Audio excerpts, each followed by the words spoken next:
Welcome back to my channel. जय श्री कृष्णा। महाभारत के पात्रों में कर्ण जैसा दानवीर कोई नहीं था। कर्ण सूर्य के देव का पुत्र था, जिसे कुंती ने दुर्वासा ऋषि के दिए मंत्र से विवाह के पूर्व प्राप्त किया था। कर्ण को सूर्यदेव से दिव्य कवच और कुंडल प्राप्त था, जिसके रहते उसका कोई भी बाल बांका नहीं कर सकता था। कर्ण जितना बड़ा पराक्रमी और धनुर्धर था, उससे भी बड़ा वह दानवीर व्यक्ति था।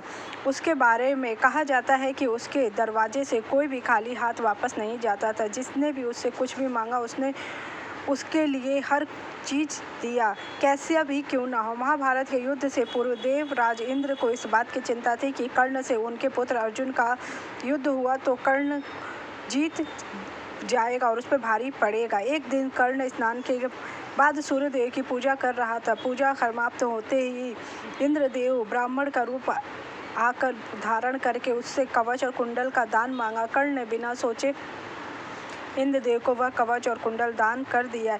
यदि इंद्रदेव ने छल नहीं किया होता तो महाभारत युद्ध में वह कवच और कुंडल कर्ण के पास होता तो उसे हरा पाना बहुत कठिन होता। लोक मान्यताओं के अनुसार देवराज इंद्र जब वापस कवच कुंडल को दान के रूप में पाकर उसे स्वर्ग ले नहीं गए। यदि वह कर्ण का कवच और कुंडल साथ लेकर नहीं गए तो वह कहाँ पर है। इसे बारे में कहा जाता है कि छत्तीसगढ़ के बीजापुर गांव में एक गुफा है, जिसके अंदर और बाहर जाने का कोई रास्ता नहीं है। उस गुफा के अंदर से लगातार एक रोशनी निकलती रहती है।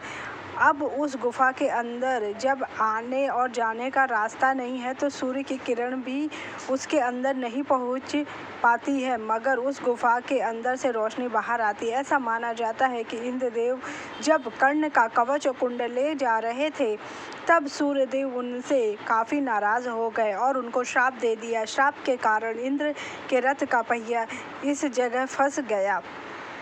तब उस जगह पर ही एक गुफा तैयार की गई और वहीं पर कर्ण के कवच और कुंडल को छुपा दिया गया था। वह कवच और कुंडल इतना शक्तिशाली था कि उसे इंद्र भी अपने साथ स्वर्ग नहीं ले जा पाए। ऐसा माना जाता है कि छत्तीसगढ़ के बीजापुर की इस गुफा में कर्ण का कवच और कुंडल आज भी रखा हुआ है। स्थानीय लोगों की मान्यता है कि इस गुफा के पास इंद्र के रथ के पहिए के निशान भी मौजूद है। एक मान्यता के अनुसार पुरी के कोंकाड़ में कर्ण का कवच और कुंडल रखा। कहा जाता है कि इंद्रदेव ने इसे छल से हासिल किया था, इस वजह से उसे स्वर्ग नहीं ले जा सके।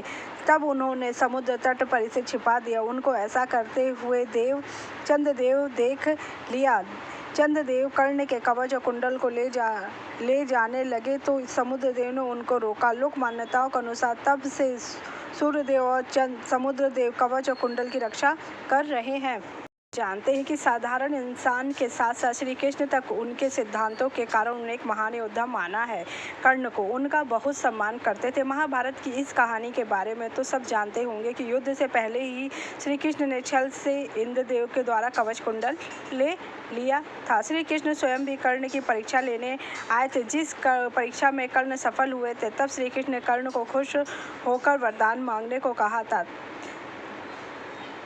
जब कर्ण मृत्युशैया पे थे, तब श्री कृष्ण उनके पास उनके दानवीर होने की परीक्षा लेने के लिए आए। कर्ण ने श्री कृष्ण को कहा कि उसके पास देने के लिए कुछ भी नहीं है। ऐसे में श्री कृष्ण ने उनसे उनका सोने का दांत मांगा। कर्ण ने वो अपने पास पड़ा पत्थर से दांत को तोड़कर और दान में दे दिया। यह सब देखकर भगवान श्री कृष्ण काफ़ी प्रभावित। उन्होंने कर्ण से कहा उनसे कोई वरदान मांग सकता है। कर्ण ने भगवान से वरदान मांगा। उनमें पहला वरदान ये था कि श्री कृष्ण से कहा कि एक निर्धन सूत पुत्र होने की वजह से उनके साथ बहुत छल हुआ। अगली बार जब श्री कृष्ण धरती पर आए तो वह पिछड़े वर्ग के लोगों के जीवन को सुधारने की कोशिश करें। इसके साथ ही कर्ण ने 2 वरदान और मांगे। दूसरे वरदान के रूप में कर्ण ने यह मांगा कि अगले जन्म में श्री कृष्ण उन्हीं के राज्य में जन्म ले। तीसरे वरदान में उन्होंने श्री कृष्ण से कहा कि उनका अंतिम संस्कार वह व्यक्ति करे जो कभी पाप न। उनकी इच्छा को पूरी सुनकर श्री कृष्ण दुविधा में पड़ गए, क्योंकि पूरी पृथ्वी पर ऐसा कोई नहीं था जहाँ जो कोई पाप न। ऐसा कोई जगह ना थी जहाँ पे कर्ण का अंतिम संस्कार किया। तो श्री कृष्ण ने अपने हाथों से ही